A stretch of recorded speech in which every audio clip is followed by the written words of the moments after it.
Australia is set to buy at least 3 US-manufactured nuclear submarines at a cost of $245 billion. That could eventually increase to 5 submarines amid growing concern around China's influence in the Indo-Pacific region. The announcement was made as US President Joe Biden hosted the Prime Ministers of Australia and Britain in California. John Hendren reports from Point Loma Naval Base in San Diego. It is a bold effort to shift the balance of power in the Pacific. The leaders of the US, the UK, and Australia cementing a plan to deploy nuclear-powered submarines from the Australian coast. Our unprecedented trilateral cooperation, I believe, is testament to the strength of the long-standing ties that unite us, and to our shared commitment of ensuring the Indo-Pacific remains free and open, prosperous and secure. The plan will take decades to complete. The defense alliance, called Aukus, has already begun, with the first of hundreds of Australians embedding in US and UK submarine building programs. More US subs will start visiting Australia this year, while British subs will increase rotations from 2026. By 2032, Australia plans to buy 3 nuclear-powered subs containing conventional weapons from the US, with the option of buying 2 more. And sometime in the 2040s, Australia expects to have its own nuclear sub, built by the UK and Australia using US technology. The Aukus agreement we confirm here in San Diego represents the biggest single investment in Australia's defence capability in all of our history. The biggest threat in the Pacific comes from an increasingly aggressive China, which has built new fortifications in the South China Sea. It's a situation that China has created and brought upon itself, very much like Russia has in the Ukraine. China's Xi Jinping has called the Aukus plan an effort to encircle and contain his country. The USS Missouri here is a nuclear-powered Virginia-class attack submarine, the kind the U.S. will send to Australia as that country develops the capacity to build its own. Nuclear subs go longer, farther, and faster than conventional subs, and that's a big advantage. The new fleet, replacing Australia's aging diesel force, requires the US and UK to boost their nuclear shipbuilding capacity and to build one in Australia from scratch. But ultimately, the defence of our values depends, as it always has, on the quality of our relationships with others. With China engaged in its own submarine building program and flexing its muscles in the South China Sea, the 3 English-speaking AUKUS nations are betting that together they can better counterbalance the size of China's naval force. John Hendren, Al Jazeera, San Diego. Let's cross now to Sarah Clark in Brisbane, Australia. So, Sarah, how significant is this agreement for Australia in particular? Well, Anthony Albanese has described it as a new dawn for Australia's defence policy. As mentioned, it's the largest defence acquisition in Australia's history, with a cost of about $245 to $250 billion over the next 3 decades. Now, I should note that this deal was first announced under the last Prime Minister, Scott Morrison, but that does mean there's bilateral support in federal parliament. Now, the pitch to the Australian audience that Anthony Albanese is giving on this day is that it will create around 20,000 jobs across industry, defence and public service. Now, we've talked about the 3 American-manufactured nuclear subs being the first off the ranks, but we're also talking about Australia getting involved in building these nuclear hybrid subs.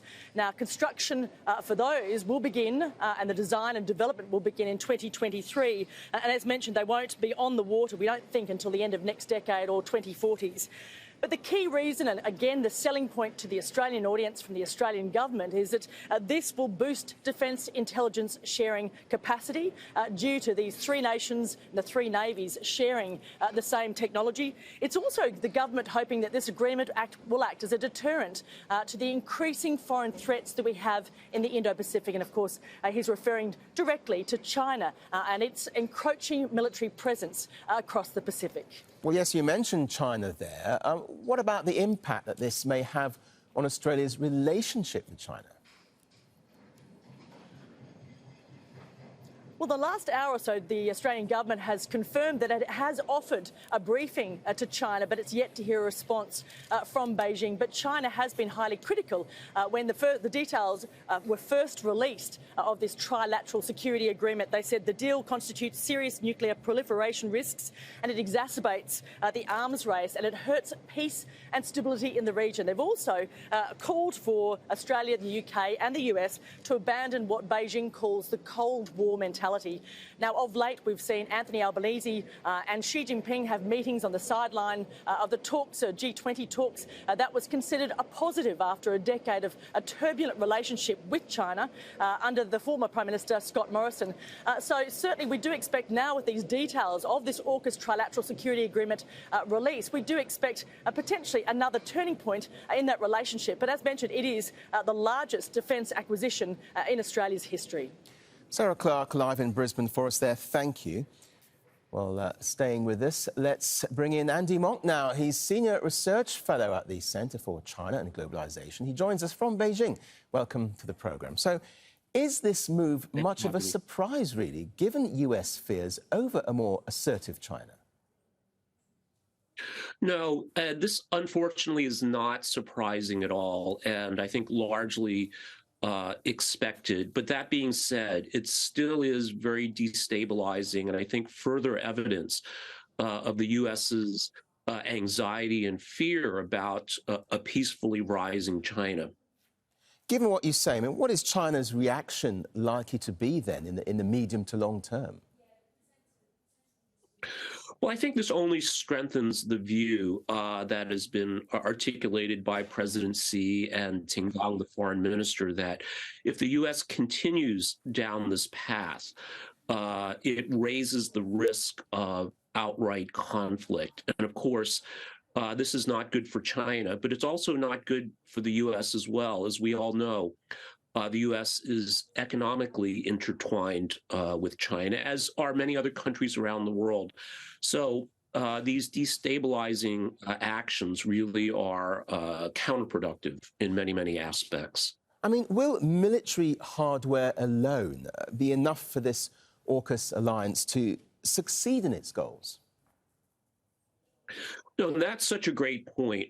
So the U.S. is, in a sense, has one tool to play, which is, or to use, which is its military. But if we look at China's approach, of course, it invests in is upgrading its military capabilities, but it is making significant gains on the diplomatic front. We need to look no further than the recent Iran-Saudi Arabia rapprochement, China's role in a Ukraine peace plan, initiatives in the Pacific. That's one very, very important aspect. The economic aspect, of course, is very important as China is offering an increasingly growing and sophisticated market to countries all around the world, including the United States. In terms of information as well, I think China, we can see making advances in this area, perhaps the least developed so far, but certainly advancing on all fronts, whereas I think the U.S. is perhaps overly relying on only a military approach to dealing with its anxieties and fears about China. So how might this impact other areas of relations between China and these countries, such as trade, for example? Will there be some overlapping? Well, I think certainly, China wants to have harmonious, productive bilateral relationships with countries around the world. And I think for Australia and Great Britain, this certainly complicates matters. And I think especially for the United Kingdom, which historically, at least in recent years, has not had a very significant military role in the Asia-Pacific region. So, again, I think this is unhelpful and it's going to complicate things. Andy Monk, we very much appreciate your time. Thank you. Thank you for having me.